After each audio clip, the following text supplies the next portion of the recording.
You have seen the headlines. Someone just raised millions for software. Someone else quit their job to sell candles full time. Another went viral on TikTok and turned it into a brand. They're all entrepreneurs, but they're not playing the same game. So if you ever thought, I want to start something, but I don't know what kind of entrepreneur I am, this video is for you. I'll walk you through the 4 most common types of entrepreneurs today, what they actually do, and how to figure out which path might be right for you. Let's get into it. So what even is an entrepreneur? In short, it's someone who sees a problem, comes up with a way to fix it, and takes a risk to turn that into a business. That solution could be anything: a product, a service, content, software, or a store. Doesn't matter. The point is, you're solving a problem people are happy to pay for. Do it well, and you will be rewarded. First up, we've got startup founders. These are the folks who made the word entrepreneur go mainstream over the last few decades. Think big ideas, tech, and fast growth. Startups are built to scale. Think Facebook, Airbnb, Uber. These started as small ideas, then exploded with the help of investor funding and smart execution.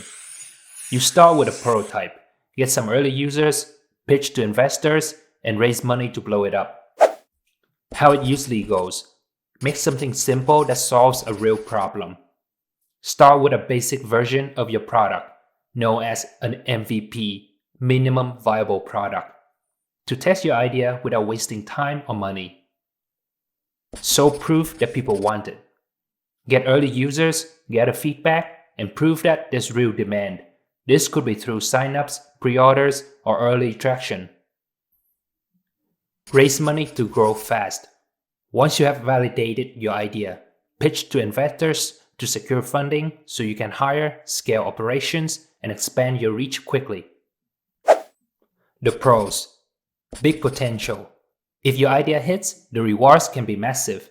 You could build a company that changes your life and maybe even the world. Funding can unlock serious growth. With capital behind you, you can hire a team, market aggressively, and expand quickly.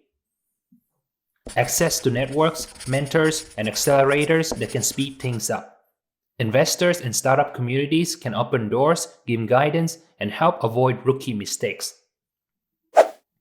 The cons: you give up equity and control. Once you take money, you're not the only one making decisions anymore. Constant pressure to grow fast and meet investors' expectations. There's always a clock ticking, and you need to show results fast. The failure rate is high. Around 90% of startups fail, often because the market doesn't need the product, timing is off, or the team runs out of money before they can make the business work. You have to work long hours, nights, weekends, holidays. For at least the first few years, the business pretty much takes over your life. Early mornings, late nights, and constant decision making become your norm.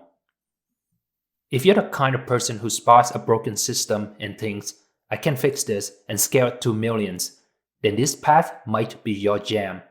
It takes guts, a thick skin, and a serious appetite for uncertainty. But the upside can be massive if you can pull it off. Next, the traditional business owner. This is your local bakery, your gym, your neighborhood cafe, the brick and mortar crew.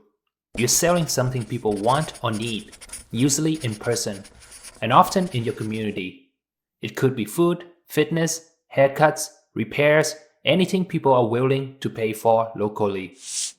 How it usually goes: find a solid business idea, something with steady demand in your local area, like food, fitness, grooming, or home services. Secure a location and get licensed. You need to find the right space, handle permits, and take care of insurance and legal paperwork. Set up your space and launch. Buy equipment, set up your storefront, hire staff, and get the word out. Deliver great service and grow. Create a great customer experience. Earn repeat business and expand your offerings or open new locations over time. The pros: people understand these businesses. You don't have to explain what a coffee shop or a barber shop does. That familiarity makes it easier to attract customers and even get loans. You can build strong customer loyalty. Locals come back for good service, relationships, and reliability. You see the direct impact you have on your community. Whether it's providing jobs or becoming a neighborhood staple, your work makes a visible difference. The cons: higher startup costs, rent, equipment, staff. Physical locations and inventory require upfront investment, which can be a barrier. Slower to scale. Growing means opening more locations or hiring more staff, which takes time and money. Operational headaches. Staffing, supply chain, logistics, you're constantly managing moving parts and solving day-to-day problems. Requires you to be present and hands-on almost every day. Unless you hire a really good manager to run things for you, expect to be deeply involved in the daily grind. If you like building things you can touch, talking to customers face to face, and being the go-to spot in your town, this might be your vibe. Then there's the Bootstrapper. No investors, no big budget, just you, your skills, and some hustle. This includes freelancers, indie product builders, coaches, and also e-commerce sellers. You could launch a Shopify store, sell on Etsy, run a dropshipping site, or offer digital downloads. It's all bootstrapping. How it usually goes: identify a problem or opportunity. Maybe it's a product people are searching for, or a service you can offer better or cheaper. Launch small. Start with minimal resources, using platforms like Etsy, Shopify, Fiverr, or Amazon. Reinvest profits. Every sale gives you feedback and cash flow to reinvest and improve. Build systems and scale. Over time, automate tasks, outsource what you can, and slowly grow without losing control. The pros: you own everything. No investors, no partners telling you what to do. All the equity and all the decisions are yours. Start with almost nothing. You don't need a big budget or fancy tools. Just an idea and a skill. Total freedom over your time and money. You decide when to work, how to grow, and where your money goes. You set the pace. The cons: slower growth.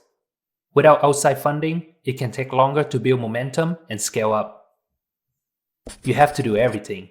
From product to marketing to customer service, it's all on you until you can afford help. Burn out if you don't build systems. Juggling every role can wear you down fast if you don't streamline or eventually delegate. If you are independent and want to grow at your own pace, this is a solid way to go. No gatekeepers, just start. Finally, we have the content creator. This is a path that didn't even exist a couple of decades ago, but has exploded in the digital age. Content creators are absolutely entrepreneurs. You are building a brand, an audience, and multiple ways to earn from it. You could make money from ads, sponsors, merch, affiliate links, paid communities, courses, you name it. Basically, your content is the business. How it usually goes: pick your niche. Whether it's gaming, personal finance, beauty, or productivity, you need to know who you are speaking to. Create valuable content. Post consistently on platforms like YouTube, TikTok, Instagram, or Facebook. Build trust and give your audience a reason to come back. Grow your audience. Engage with followers, collaborate with others, and double down on what works. Monetize.